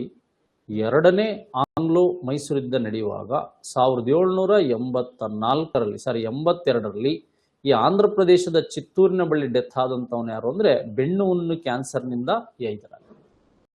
ಹಾಗಾದ್ರೆ ರಾಜ ಒಡೆಯರ್ ಅಂದ್ರೆ ನಿಮಗೆ ನೆನಪಿರಬೇಕು, 1610ರಲ್ಲಿ ಮೈಸೂರಿನಲ್ಲಿ ದಸರಾ ಉತ್ಸವವನ್ನು ಸ್ಟಾರ್ಟ್ ಮಾಡಿದವನು ರಾಜ ಒಡೆಯರು. ವೈರಮುಡಿಯನ್ನ ಕೊಟ್ಟಂತವನು ರಾಜ ಒಡೆಯರು. ಇವೆಲ್ಲ ಅಂಶಗಳ ಬಗ್ಗೆ ನಿಮಗೆ ಮಾಹಿತಿ ಗೊತ್ತಿರಬೇಕು ಸ್ನೇಹಿತರೆ ಅಂತಕ್ಕಂಥದ್ದು ನೆನಪಿರಲಿ. ಎಸ್, ಹಾಗಾದ್ರೆ ಅದಾದ್ಮೇಲೆ ಶ್ರೀರಂಗಪಟ್ಟಣದ ಮೇಲೆ ಕಾರ್ನ್ವಾಲಿಸ್ ದಾಳಿ ಅಂತಕ್ಕಂಥ ನೋಡಿ 1792ರಲ್ಲಿ ಶ್ರೀರಂಗಪಟ್ಟಣದ ಮೇಲೆ ದಾಳಿ ಮಾಡಿ ಶ್ರೀರಂಗಪಟ್ಟಣ ಒಪ್ಪಂದ ಮಾಡ್ಕೊಳ್ತಾನೆ. ಮಂಗಳೂರು ಒಪ್ಪಂದ ಆಗಿದ್ದು 1784ರಲ್ಲಿ. ಎಷ್ಟರಲ್ಲಿ? 1784ರಲ್ಲಿ. ಬಿ ಎಲ್ಲಾದ್ರೂ ಈಗ 1610 ಫಸ್ಟ್ ಅಲ್ವಾ, ಇಲ್ಲಿ ಫಸ್ಟ್ ಇದೆ. ಅದಾದ್ಮೇಲೆ ಯಾವುದು? ಐದರ್ನ ಮರಣ, ಅದು ಸೆಕೆಂಡ್ ಇದೆ. ಅದಾದ್ಮೇಲೆ ಯಾವುದು? ಮಂಗಳೂರು ಒಪ್ಪಂದ, ಫೋರ್ತ್ ಇಲ್ಲಿ ಥರ್ಡ್ ಅಲ್ಲಿ ಇದೆ. ಅದಾದ್ಮೇಲೆ ಯಾವುದು ನಮಗೆ? ಕಾರ್ನವಾಲ್ ಶ್ರೀರಂಗಪಟ್ಟಣ ಇಲ್ಲಿ. ಹಾಗಾದ್ರೆ 6ನೇ ಪ್ರಶ್ನೆಗೆ ಸಿ ಆಪ್ಷನ್ ಏನಿದೆ ಇದು ಸರಿಯಾದ ಉತ್ತರ. ಸಿ ಆಪ್ಷನ್ ಇದೆ ಇದು ಸರಿಯಾದ ಉತ್ತರ ಸ್ನೇಹಿತರೆ ಅಂತಕ್ಕಂಥದ್ದು ನಿಮಗೆ ಗೊತ್ತಿರಬೇಕು. ಎಸ್, ಹಾಗಾದ್ರೆ ಅದಾದ್ಮೇಲೆ ನಾವು ಚಾರಿತ್ರಿಕ ಕ್ರಮದಲ್ಲಿ ಬರೆಯಿರಿ ಅಂತಿದೆ ನೋಡಿ. ಈ ರೀತಿ ಕೊಟ್ಟಾಗ ಸ್ವಲ್ಪ ಮಾಹಿತಿ ಗೊತ್ತಾಗಬೇಕಾಗುತ್ತೆ. ಎಸ್, ಈಗ ನಮಗೆ ಬುದ್ಧ ನಿರ್ವಾಣ, ವರ್ಧಮಾನ, ರಾಜಗೃಹ ಸ್ಥಾಪನೆ, ಗೌತಮ ಬುದ್ಧನ ಜನನ. ಗೌತಮನ ಜನನ ವರ್ಧಮಾನ, ಯಾಕೆಂದ್ರೆ ವರ್ಧಮಾನ ಫಸ್ಟ್ ಬಂದಿರ್ತಾನೆ, ಹಾಗಾಗಿ ರಾಜಗೃಹ ಸ್ಥಾಪನೆ ಇದು ಯಾವುದು ಅಲ್ಲ. ರಾಜಗೃಹ ಸ್ಥಾಪನೆ ಗೌತಮ ಬುದ್ಧ, ಬುದ್ಧ ನಿರ್ವಾಣ, ವರ್ಧಮಾನ ಅಂತ ನೋಡಿ. ಆಪ್ಷನ್ 3 ಕರೆಕ್ಟ್ ಆಗುತ್ತೆ. ಹೆಂಗೆ ಅಂತ ಹೇಳೋಣ. ಈಗ ರಾಜಗೃಹ ಸ್ಥಾಪನೆ ಆಗಿದ್ದು ಇದು 16 ಮಹಾಜನಪದಗಳಲ್ಲಿ ಒಂದು ಪ್ಲೇಸ್ ಆಗಿ ಬರುತ್ತೆ. ಯಾರು ಇದನ್ನ ಸ್ಥಾಪನೆ ಮಾಡ್ತಾನಂದ್ರೆ ಈ ಒಂದು ಜರಸಂದ್ರ ಅಂತಕ್ಕಂಥವ್ನು ಏನ್ ಮಾಡ್ತಾನೆ? ಸ್ಥಾಪನೆ ಮಾಡ್ತಾನೆ. ಎಸ್, ಹಾಗಾದ್ರೆ ವರ್ಧಮಾನ ಮಹಾವೀರ 24ನೇ ತೀರ್ಥಾಂಕರನಾಗಿ 599 BCE ನಲ್ಲಿ ಇವನೆಲ್ಲಿ ಜನಿಸಿದ? ಕುಂಡಲಿ ವನದಲ್ಲಿ. ಎಸ್, ಹಾಗಾದ್ರೆ ಅದಾದ ನಂತರ ನಮಗೆ ಈ ಗೌತಮ ಬುದ್ಧನ ಜನನದ ಬಗ್ಗೆ ಬೇಕು. ಲುಂಬಿನಿ ವನದಲ್ಲಿ 563 BCE ನಲ್ಲಿ ಜನಿಸಿದಂತವನು ಯಾರು ಅಂದ್ರೆ ಈ ಒಂದು ಗೌತಮ ಬುದ್ಧ. ಹಾಗಾದ್ರೆ ಗೌತಮ ಬುದ್ಧ ಕುಶಿನಗರದಲ್ಲಿ ಪರಿನಿರ್ವಾಣ ಆಗಿದ್ದು ಯಾವಾಗ ಅಂದ್ರೆ ಈತ ಪರಿನಿರ್ವಾಣ ಆಗಿದ್ದು ಮತ್ತೆ ಅದರ ಬಗ್ಗೆ ಮಾಹಿತಿಯನ್ನ ನಾವು ನೋಡೋದಾದ್ರೆ ಯಾವ ಇಸ್ವಿಯಲ್ಲಿ ಅಂತಕ್ಕಂಥದ್ದು 482 ಅಥವಾ 83ರಲ್ಲಿ ಏನಾಗ್ತಾನೆ? ಇವನು ಪರಿನಿರ್ವಾಣ ಹೊಂದ್ತಾನೆ. ಈಗ ಈ BC ನಲ್ಲಿ ಪರಿನಿರ್ವಾಣ ಹೊಂದ್ತಾನೆ. ಆವಾಗಲೇ ನಮಗೆ ಮೊದಲ ಬೌದ್ಧ ಸಮ್ಮೇಳನ ನಡೆದಿದ್ದು 383ರಲ್ಲಿ 2ನೇ ಬೌದ್ಧ ಸಮ್ಮೇಳನ ಇರ್ಬೋದು, 250ರಲ್ಲಿ 3ನೇ ಬೌದ್ಧ ಸಮ್ಮೇಳನ ಇರ್ಬೋದು. ಇದೇ ರೀತಿಯಾಗಿ ಬೌದ್ಧ ಸಮ್ಮೇಳನಗಳು ಸಹ ನಡೆಯುವಂತ ಸಾಧ್ಯತೆಗಳಿರುತ್ತೆ. 100ರಲ್ಲಿ ನಮಗೆ 4ನೇ ಬೌದ್ಧ ಸಮ್ಮೇಳನ ನಡೆದಿದ್ದು ಸಹ ಗೊತ್ತಾಗ್ಬೇಕು. ಎಸ್, ಹಾಗಾದ್ರೆ 7ನೇ ಪ್ರಶ್ನೆಗೆ ಇಲ್ಲಿ ಸಿ ಉತ್ತರ ಏನಿದೆ ಇದು ಸರಿಯಾದ ಉತ್ತರ. ಎಸ್, ಈಗ ಚಾರಿತ್ರಿಕ ಕ್ರಮಗಳು ನೋಡಿ ಡಿಫ್ರೆಂಟ್ ಇದೆ. ಒಂದು ಸ್ಟೇಟ್ಮೆಂಟ್ ವೈಸ್ ಇತ್ತು, ಮತ್ತೊಂದು ಚಾರಿತ್ರಿಕ ಕ್ರಮದಲ್ಲಿ ಇತ್ತು, ಇನ್ನೊಂದು ಮ್ಯಾಚ್ ದ ಫಾಲೋಯಿಂಗ್ ಇತ್ತು. ಈ ರೀತಿಯ ಪ್ರಶ್ನೆಗಳನ್ನು ಸಹ ಕೇಳುವಂತ ಸಾಧ್ಯತೆ ಇರುತ್ತೆ. ಇದ್ರ ಬಗ್ಗೆ ನಿಮಗೆ ಸರಿಯಾದ ಮಾಹಿತಿ ಇರಬೇಕು. ರಾಜಗೃಹ ಅಂದ್ರೂ ಒಂದೇ, ಇದು ಈ ಮಗಧದ ರಾಜಧಾನಿಯಾಗಿತ್ತು ಅಂತ ಗೊತ್ತಿರಬೇಕು. ಇದು ಪ್ರೆಸೆಂಟ್ ಬಿಹಾರದಲ್ಲಿದೆ ಅಂತ ಗೊತ್ತಿರಬೇಕು. ನೋಡಿ, ಗಿರಿವಜ್ರ ಅಂದ್ರೂ ಒಂದೇ, ರಾಜಗೃಹ ಅಂದ್ರೂ ಒಂದೇ, ಹಾಗೆ ನಿಮಗೆ ಪಾಟಲಿಪುತ್ರ ಅಂದ್ರೂ ಒಂದೇ. ಈಗಿನ ಬಿಹಾರದ ಒಂದು ಪಾಟ್ನ ಏನಿದೆ ಇದು ಸಹ ಇಂಪಾರ್ಟೆಂಟ್ ಆಗಿ ಗೊತ್ತಿರಬೇಕು ಸ್ನೇಹಿತರೆ. ಎಸ್, ಅದಾದ್ಮೇಲೆ ಗುಪ್ತ ಸಾಮ್ರಾಜ್ಯದ ಕಾಲದಲ್ಲಿ ನಾಣ್ಯಗಳ ಗುಣ ತಗ್ಗಿಸುವಿಕೆ ಮತ್ತೆ ಸ್ವರ್ಣದ ನಾಣ್ಯಗಳ ಕಾಣಿಸದಿರುವಿಕೆಗೆ ಕೆಳಗಿನ ಯಾವ ಕಾರಣವಾಗಿವೆ ಅಂತಕ್ಕಂಥ ಅಗತ್ಯ ವಸ್ತುಗಳ ಬೆಲೆ ಇಳಿತ, ಹಾಗೆ ಸ್ವರ್ಣದ ಮೈನಿಂಗ್ ಸ್ಥಗಿತವಾಗಿರುವಿಕೆ, ಈ ರೀತಿಯಾದಂಥ ಹಣ ಆರ್ಥಿಕ ನಿಧಾನವಾಗಿ ಈ ಒಂದು ಬಾರ್ಟರ್ ಆರ್ಥಿಕತೆಯ ಬದಲಾವಣೆ ಇರ್ಬೋದು, ವ್ಯಾಪಾರದಲ್ಲಿ ಇಳಿಮುಖ ಅಂತಕ್ಕಂಥದ್ದು ಇರ್ಬೋದು. ನೋಡಿ, ಗುಪ್ತರ ಸುವರ್ಣಯುಗ ಎಲ್ಲಿಂದ ಎಲ್ಲಿವರೆಗಿತ್ತು ಅಂತಕ್ಕಂಥ ಪ್ರಶ್ನೆ ನಿಮಗೆ ಕೇಳ್ತಾ ಹೋಗ್ತಾನೆ. 300ರಿಂದ 500ರವರೆಗೆ, 300ರಿಂದ 500 ಈ ಕಾಮನ್ ಇರಾದವರೆಗಿದ್ದಂಥದ್ದು ಸುಮಾರು 200 ವರ್ಷಗಳ ಕಾಲ ಇದ್ದಂಥದ್ದು ಗುಪ್ತರ ಸುವರ್ಣಯುಗ. ಸುವರ್ಣಯುಗ ಈ ಗೋಲ್ಡನ್ ಎರಾ ಅಂತ ಕರೆಯೋದಕ್ಕೆ ಏನ್ ಕಾರಣ? ಬಂಗಾರದ ಒಳಹರಿವು ಹೆಚ್ಚಾಗಿದ್ದರಿಂದ ಈ ಗೋಲ್ಡನ್ ಅಂದ್ರೆ ಎರಾ ಅಂತ ಕರಿತಾ ಇದ್ವಿ. ಬಂಗಾರದ ಯುಗ ಅಂತ ಕರಿತಾ ಇದ್ವಿ.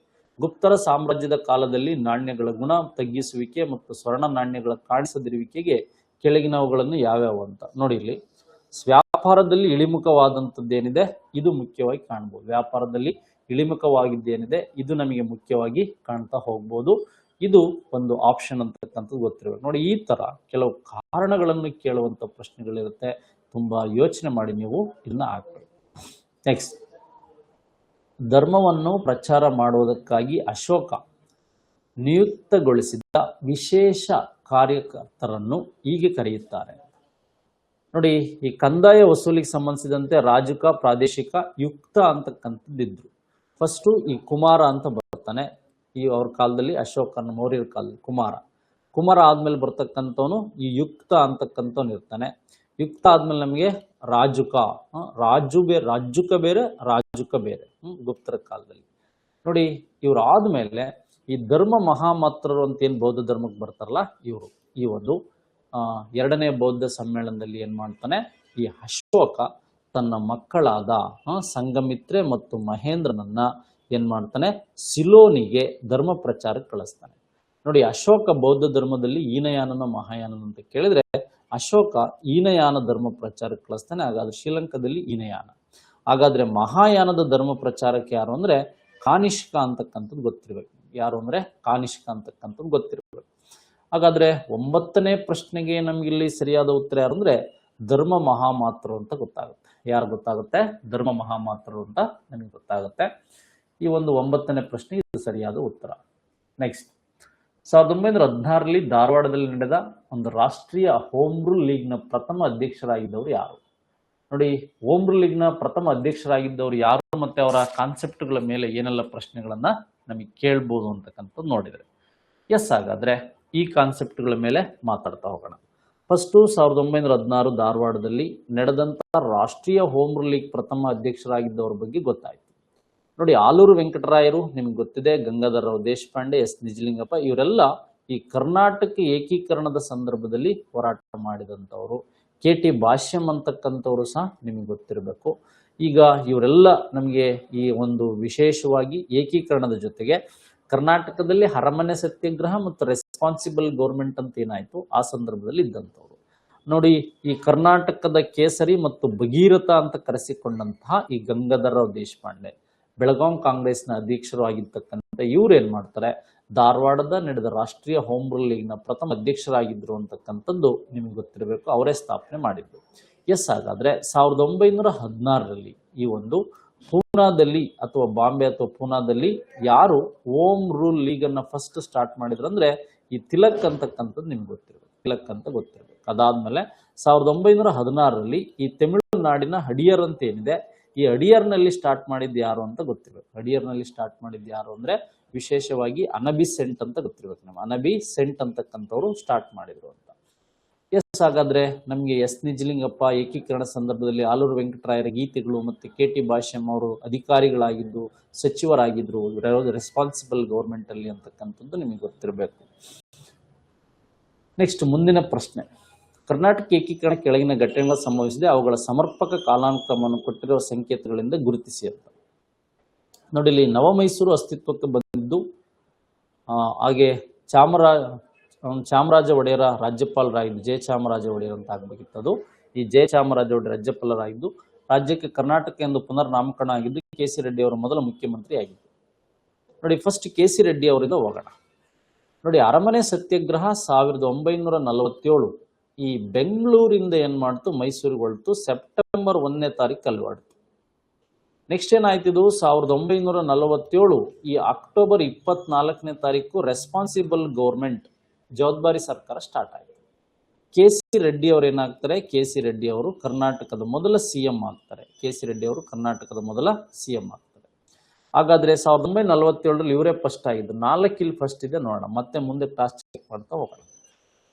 ನೆಕ್ಸ್ಟ್, ಹಾಗಾದ್ರೆ ಕರ್ನಾಟಕ ರಾಜ್ಯಕ್ಕೆ ಪುನರ್ ನಾಮಕರಣ ಮಾಡಲಾಯಿತು. ರಾಜ್ಯಕ್ಕೆ ಕರ್ನಾಟಕವೆಂದು ಪುನರ್ ನಾಮಕರಣ ಮಾಡಲಾಯಿತು ದೇವರಾಜ ಅರಸು ಅವರ ಕಾಲದಲ್ಲಿ 1973ರಲ್ಲಿ ಅಂತ ಗೊತ್ತಿರಬೇಕು. ನೋಡಿ, ರಾಜ್ಯಪಾಲರಾಗಿದ್ದು ಯಾವಾಗ ಅಂದ್ರೆ ರೆಸ್ಪಾನ್ಸಿಬಲ್ ಗೌರ್ಮೆಂಟ್ ಹೋದ್ಮೇಲೆ 1950ರಲ್ಲಿ ರಾಜ್ಯಪಾಲರಾಗ್ತಾರೆ. ನವ ಮೈಸೂರಾಗಿದ್ದು 1956ರಲ್ಲಿ ನವೆಂಬರ್ 1ನೇ ತಾರೀಕು ಎಸ್ ನಿಜಲಿಂಗಪ್ಪ ಇದ್ದಾಗ. ಹಾಗಾದ್ರೆ ಬಿ ಇಲ್ಲಿ 50 ಇದೆ, ಸೆಕೆಂಡ್ ಆಗುತ್ತೆ. ಹಾಗೆ ಇಲ್ಲಿ ಒಂದನೇದೇನಿದೆ 56 ಇದೆ, 1956 ಇದೆ, ಅದು ಥರ್ಡ್ ಆಗುತ್ತೆ. ಮತ್ತೆ ಇಲ್ಲಿ 4 ಯಾವ್ದಾಗುತ್ತೆ ಅಂದ್ರೆ ಥರ್ಡ್ ಒನ್ ಏನಾಗುತ್ತೆ, ಇದು 4 ಆಗುತ್ತೆ. 1973ನಲ್ಲಿ ಇದೇನು ಬಂದಂತ ಅಂಶಗಳ ಬಗ್ಗೆ ನಾವು ತಿಳ್ಕೊಬಹುದು. ಇಲ್ಲಿ C ಆಪ್ಷನ್ ಏನಿದೆ ಇದು ನಮಗೆ ಸರಿಯಾದ ಉತ್ತರ ಆಗಿದ್ರ ಬಗ್ಗೆ ಮಾಹಿತಿ ಗೊತ್ತಾಗುತ್ತೆ. ನೆಕ್ಸ್ಟ್, ಅದಾದ್ಮೇಲೆ ಅಖಿಲ ಕರ್ನಾಟಕ ಸತ್ಯಾಗ್ರಹ ದಿನ. ನೋಡಿ, ಇದು ಇತ್ತೀಚೆಗೆ ಹೆಚ್ಚು ಪ್ರಶ್ನೆಗಳು ಬರ್ತಾ ಇದೆ. ಅಖಿಲ ಕರ್ನಾಟಕ ಸತ್ಯಾಗ್ರಹ ದಿನ ನಮಗೆಲ್ಲ ಇಷ್ಟು ದಿನ ಪೂರ್ಣ ಸ್ವರಾಜ್ಯ ದಿನ ನೆನಪಿಟ್ಕೊಳ್ತಾ ಇದ್ವಿ, ಯಾವ ದಿನದಂದು ಆಚರಿಸಲಾಗುತ್ತದೆ ಅಂತ. ನೋಡಿ, ಇಲ್ಲಿ ಎಲ್ಲದರಲ್ಲೂ 1932 ಇದೆ. ಅದರಲ್ಲೂ ಮತ್ತೆ ಜನವರಿಯನ್ನು ಏನ್ ಮಾಡಿದಾನೆ ಕನ್ಫ್ಯೂಸ್ ಮಾಡಿ 2 ದಿನಗಳ ಕಾಲ ಕೊಟ್ಟಿದ್ದಾನೆ. ಹಾಗಾದ್ರೆ ಇದಕ್ಕೆ ಸರಿ ಉತ್ತರ ಯಾವುದು? ಅಖಿಲ ಕರ್ನಾಟಕ ಸತ್ಯಾಗ್ರಹ ದಿನ ಎಂದು ಯಾವ ದಿನವನ್ನು ಆಚರಿಸಲಾಗುತ್ತದೆ ಅಂತಕ್ಕಂಥದ್ದು. ಈ ಜನವರಿ 12 ಏನಿದೆ ಇದು ಸರಿಯಾದ ದಿನ ಅಂತ ನಮಗೆ ಗೊತ್ತಾಗಬೇಕು. ಈ ಒಂದು ಬೆಂಗಳೂರು ಇರ್ಬೋದು, ಹಾಗೆ ಮೈಸೂರು ಇರ್ಬೋದು, ತುಮಕೂರು ಇರ್ಬೋದು, ಹಾಗೆ ಹೊಸಕೋಟೆ ಇರ್ಬೋದು, ಈ ಒಂದು ಜಾಗಗಳಲ್ಲಿ ಏನಾಗುತ್ತೆ, ಈ ಅಖಿಲ ಕರ್ನಾಟಕ ಸತ್ಯಾಗ್ರಹ ಅಂತಕ್ಕಂಥದ್ದು ಸ್ಟಾರ್ಟ್ ಆಯಿತು. ಬೆಂಗಳೂರು, ಮೈಸೂರು, ತುಮಕೂರು, ಹೊಸಕೋಟೆಗಳಲ್ಲಿ ಸ್ಟಾರ್ಟ್ ಆಗಿದ್ರ ಬಗ್ಗೆ ನಿಮಗೆ ಮಾಹಿತಿ ಬೇಕು. ನೆಕ್ಸ್ಟ್ ನೋಡಿ, ಈ ಥರದ್ದು ರೀಸನ್ ಮತ್ತೆ ಪ್ರಶ್ನೆಗಳು ಈ ಥರ ಬರ್ತಾ ಇದೆ. ಅದಕ್ಕೇನು ಮೇಜರ್ ಆದಂಥ ಅಂಶಗಳು ಹೆಂಗೆ ಕಂಡುಹಿಡಿಬೇಕಂತ ನೋಡೋಣ. ಇಲ್ಲಿ ಗಜನಿ ಬಗ್ಗೆ ಕೇಳಿದ್ರು. 17 ದಂಡಯಾತ್ರೆಗಳು 1000ದಿಂದ ಈ ಅಫ್ಘಾನಿಸ್ತಾನದ ಗಜನಿ 1027ರವರೆಗೆ 17 ದಂಡಯಾತ್ರೆಗಳನ್ನು ಮಾಡ್ತಾನೆ. 16ನೇ ದಂಡಯಾತ್ರೆ ಗುಜರಾತಿನ ಸೋಮನಾಥ ದೇವಾಲಯದ ಮೇಲೆ ದಂಡಯಾತ್ರೆ ಮಾಡಿದ್ದು ಸರಿ ಅಂತ. ಅವನು ಭಾರತದಲ್ಲಿ ಮುಸ್ಲಿಂ ಶಾಶ್ವತ ಸಾಮ್ರಾಜ್ಯವನ್ನು ಸ್ಟಾರ್ಟ್ ಮಾಡಬೇಕು ಅನ್ನೋದು ಇದು ತಪ್ಪಾದಂತ ಉತ್ತರ ಅಂತಕ್ಕಂಥದ್ದು. ನೋಡಿ, ಯಾಕೆ ಅಂದ್ರೆ ಎ ಸರಿಯಾಗಿದೆ, ಇಲ್ಲಿ ಆರ್ ತಪ್ಪಾಗಿದೆ ಅಂತಕ್ಕಂಥದ್ದು ಗೊತ್ತಿರಬೇಕು. ಎ ಸರಿಯಾಗಿದೆ, ಆರ್ ತಪ್ಪಾಗಿದೆ ಅಂತ. ನೋಡಿ, ಇಲ್ಲಿ ಶಾಶ್ವತ ಅಂದ್ರೆ 1206ರಲ್ಲಿ ಈ ಗಜನಿಯ ಒಬ್ಬ ಏನು ಗಜನಿ ಆದ್ಮೇಲೆ ಗೋರಿ ಬರ್ತಾನಲ್ವಾ, ಗೋರಿಯ ಗುಲಾಮನಾದ ಐಬಕ್ ಅಂತಕ್ಕಂಥವನ್ ಏನ್ ಮಾಡ್ತಾನೆ, ಈ ಒಂದು ಭಾರತದಲ್ಲಿ ದೆಹಲಿ ಸಾಮ್ರಾಜ್ಯವನ್ನು ಸ್ಟಾರ್ಟ್ ಮಾಡ್ತಾನೆ. ಸಂಪತ್ತಿನ ಲೂಟಿ ಅಷ್ಟೇ ಇವನ ಉದ್ದೇಶ ಆಗಿತ್ತು. ಏಕೆಂದ್ರೆ ನಿಮ್ಗೆ ಗೊತ್ತಿರ್ಬೋದು, ಅಲ್ಬೆರೋನಿ ಇರ್ಬೋದು, ಫಿರ್ದೂಸ್ ಇರ್ಬೋದು, ಇವರು ಗಜನಿ ಆಸ್ಥಾನದಲ್ಲಿದ್ದಂಥ ಕವಿ. ಹಾಗೆ ಗೋರಿ ಅಂತಕ್ಕಂಥವನು 1ನೇ 2ನೇ ತರೈನ್ ಕದನಗಳನ್ನ ಮಾಡ್ತಾನೆ. ನೆಕ್ಸ್ಟ್ ಭಾರತದಲ್ಲಿ ಶಾಶ್ವತ ಮುಸ್ಲಿಂ ಸಾಮ್ರಾಜ್ಯ ಸ್ಟಾರ್ಟ್ ಮಾಡಿದ್ದೆ ಈ ಒಂದು ಗೋರಿ ಅಂತ ಗೊತ್ತಿರಬೇಕು. ಗಜನಿ ಮತ್ತೆ ಗೋರಿ ಅಫ್ಘಾನಿಸ್ತಾನದ 2 ಮನೆತನಗಳು ಅಂತ ನಿಮಗೆ ಗೊತ್ತಿರಬೇಕು. ಇವು ಭಾರತದ ಮೇಲೆ ಅಟ್ಯಾಕ್ ಮಾಡಿ ಈ ಒಂದು ಗೋರಿಯ ಗುಲಾಮ 1206ರಲ್ಲಿ ಈ ಒಂದು ದೆಹಲಿ ಸಾಮ್ರಾಜ್ಯವನ್ನು ಸ್ಟಾರ್ಟ್ ಮಾಡಿದ್ರ ಬಗ್ಗೆ ನಿಮಗೆ ಸರಿಯಾದ ಮಾಹಿತಿ ಇರಬೇಕು. ಈ ತರ ಆದಾಗ ನಮಗೆ ಈ ಆರ್ ತಪ್ಪಾಗಿದೆ, ಎ ಸರಿಯಾಗಿದೆ. ಆಗ ಎ ಕರೆಕ್ಟು, ಆರ್ ತಪ್ಪು ಅನ್ನೋದು ಮಾಹಿತಿ ನಿಮ್ಗಿರ್ಲಿ. ನೆಕ್ಸ್ಟ್ ಹಾಗಾದ್ರೆ ಅದಾದ್ಮೇಲೆ ಮುಂದಿನ ಪ್ರಶ್ನೆ ನೋಡ್ತಾ ಹೋಗೋಣ.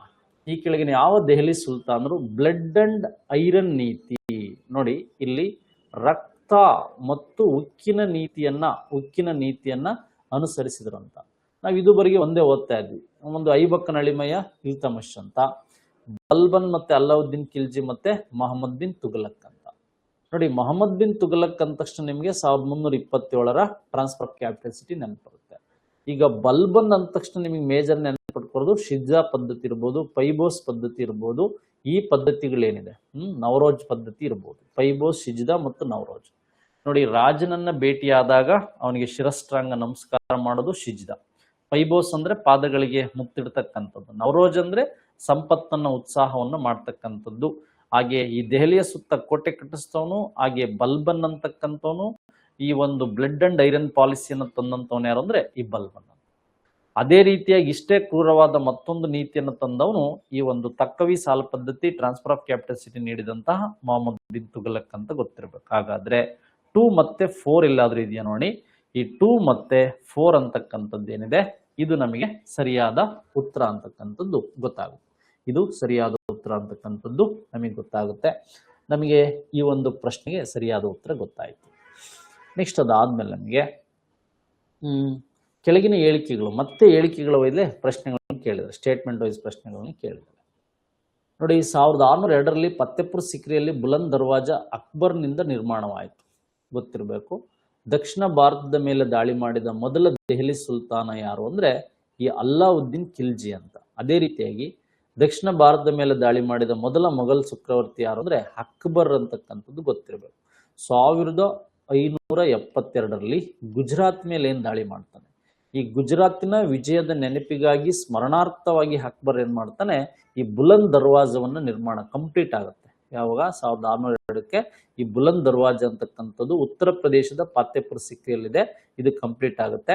ಈ ಬುಲಂದ್ ದರ್ವಾಜದ ಮೇಲೆ ಏನಂತ ಬರೆದಿದೆ, ಜಗತ್ತು ಒಂದು ಸೇತುವೆ, ಅದನ್ನು ನಾವು ದಾಟಬೇಕು ಅಂತ ಬರೆದಿರೋದು ಇದರ ಮೇಲೆ ಅಂತಕ್ಕಂಥದ್ದು ಗೊತ್ತಿರಬೇಕು. ಹಾಗಾದ್ರೆ ನಮಗೆ AB 2 ಸರಿ ಅಂತಕ್ಕಂಥದ್ದು ಏನಿದೆ, ಇದು ಸರಿಯಾದ ಉತ್ತರ ಆಗುತ್ತೆ.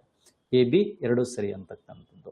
ಅದಷ್ಟೇ ಅಲ್ಲ, ಈ ಒಂದು ಅಕ್ಬರ್ನ ದೀನ್ ಇಲಾಯಿ ಅಂತಕ್ಕಂತಹ ಒಂದು ಧರ್ಮ ಏನಿದೆ, ಈ ಫತೇಪುರ್ ಸಿಕ್ರಿಯಲ್ಲಿರ್ತಕ್ಕಂತಹ ಒಂದು ಇಬಾದತ್ ಖಾನ್ ಅಂತಕ್ಕಂಥ ಪ್ಲೇಸ್ ಏನಿದೆ, ಇಬಾದತ್ ಖಾನಲ್ಲೇ ಹಿಂದೂ ಮುಸ್ಲಿಂ ಎಲ್ಲ ಕ್ರಿಶ್ಚಿಯನ್ ಎಲ್ಲರೂ ಸಹ ಸರ್ವಧರ್ಮ ಸಹಿಷ್ಣುತೆ ಬಗ್ಗೆ ಹೇಳಿದ್ದು ಈ ಒಂದು ಇಬಾದತ್ ಖಾನ್ ಅಂತ ಗೊತ್ತಿರಬೇಕು. ಎಸ್, ಹಾಗಾದ್ರೆ ಇಬಾದತ್ ಖಾನ್ ಬಗ್ಗೆನೂ ನಿಮಗೆ ಮಾಹಿತಿ ಇರಲಿ. ಅದೇ ರೀತಿಯಾಗಿ ಈ ಒಂದು ಫತೇಪುರ್ ಸಿಕ್ರಿಯಲ್ಲಿ ಈ ಅಕ್ಬರ್ನ ಒಂದು ಸಮಾಧಿ ಇದೆ ಸಿಕ್ರಿಯಲ್ಲಿ ಅಂತಕ್ಕಂಥದ್ದು ಗೊತ್ತಿರಬೇಕು. ಹಾಗೆ ಇಲ್ಲಿ ವಿಶೇಷವಾಗಿ ಮಹಲ್ಗಳು ಬರುತ್ತೆ, ಮರಿಯಾ ಮಹಲ್ ಅವೆಲ್ಲ ಬರುತ್ತೆ. ಗುಜರಾತಿನ ವಿಜಯದ ನೆನಪಿಗಾಗಿಯೇ ಇದು ನಿರ್ಮಾಣ ಆಗಿದ್ದು ಅಂತಕ್ಕಂಥದ್ದು ಸಹ ಗೊತ್ತಿರಬೇಕು ನಿಮಗೆ ಅಂತಕ್ಕಂಥದ್ದು. ಹಾಗೆ ಈ ಥರದ ಪ್ರಶ್ನೆಗಳು ಬಂದಾಗ ನೀವು ಈ ರೀತಿಯಾಗಿ ಏನು ಮಾಡ್ಬೋದು, ಇದನ್ನ ಪ್ರಶ್ನೆಗೆ ಆನ್ಸರ್ ಮಾಡ್ಬೋದು. 15 ಪ್ರಶ್ನೆಗಳನ್ನ ನಾವೀಗ KA ಮಾದರಿಯ ಪ್ರಶ್ನೆಗಳು ಹೇಗೆ ಬರುತ್ತೋ ಅದಕ್ಕನುಗುಣವಾಗಿ ಏನು ಮಾಡಿದ್ವಿ, ಉತ್ತರವನ್ನ ನೋಡ್ತಾ ಬಂದ್ವಿ. ಹಾಗೆ ಮುಂದಿನ ಕ್ಲಾಸಸ್ಗಳಲ್ಲಿ ಇನ್ನೂ ಸಹ ನಾವು ಹೆಚ್ಚುವರಿಯಾಗಿ ಇದರ ವಿಷಯಗಳ ಕುರಿತು ಮತ್ತೆ ಡಿಫ್ರೆಂಟ್ ಆಗಿ ಮಾತಾಡ್ತಾ ಹೋಗೋಣ ಅಂತ ಹೇಳ್ತಾ ಮತ್ತೆ ಮುಂದಿನ ವಿಡಿಯೋದಲ್ಲಿ ನಿಮಗೆ ಭೇಟಿ ಆಗ್ತೀನಿ. ಎಲ್ಲರೂ ಚೆನ್ನಾಗಿ ಓದಿ ಪೊಲೀಸ್ ಕಾನ್ಸ್ಟೇಬಲ್ ಹುದ್ದೆಗಳಲ್ಲಿ ಉತ್ತಮ ಸ್ಕೋರ್ಗಳನ್ನು ಮಾಡಿ ನಮ್ಮ ಯೂಟ್ಯೂಬ್ ಚಾನಲನ್ನು ಫಾಲೋ ಮಾಡ್ತಾ ಇರಿ, ಇನ್ಸ್ಟಾಗ್ರಾಮನ್ನು ಫಾಲೋ ಮಾಡ್ತಾ ಇರಿ. ಇನ್ಸ್ಟಾಗ್ರಾಮಲ್ಲಿ ಹಲವು ವಿಷಯಗಳನ್ನ ಕಾಂಪಿಟೇಟಿವ್ ಆಗಿ ಕಲ್ಚರಲ್ ಹಿಸ್ಟ್ರಿ, ಸಾಂಸ್ಕೃತಿಕ ದೇವಾಲಯ, ಡ್ಯಾಮ್ಗಳ ಬಗ್ಗೆ ಮಾಹಿತಿಯನ್ನು ನೀಡ್ತಾ ಇದ್ದೀವಿ. ಹಾಗಾಗಿ thank you very much one and all.